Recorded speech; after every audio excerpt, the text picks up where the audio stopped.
Assalamualaikum warahmatullahi ta'ala wabarakatuh. My name is Muhammad and welcome to my YouTube channel. So in this video, we'll talk about the Islam and the 5 pillars of Islam. So before we start, make sure to subscribe my YouTube channel and click the notification bell for more updates. Okay, shall we start? Okay, Islam. What is Islam?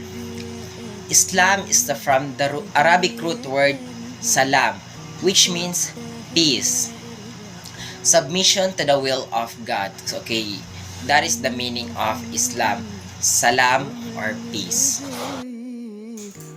5 pillars of Islam or 5 haligi ng Islam. Number 1 is Shahada. Number 2, Salah. 3, Zakat. Number 4, Shawm or Ramadan. Number 5 is performing Hajj. Number 1, Shahada.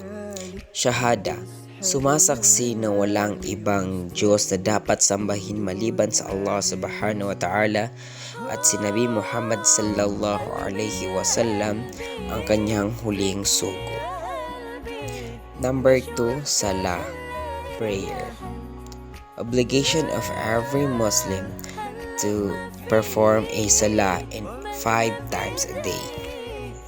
Number 3, Shawm or fasting. Performing a fasting in every month of Ramadan. That's only 30 days in every year. Number 4, Zakat. Almsgiving or charity. Number 5, Hajj, pilgrimage. Performing Hajj or pilgrimage in the Holy Land of Mecca.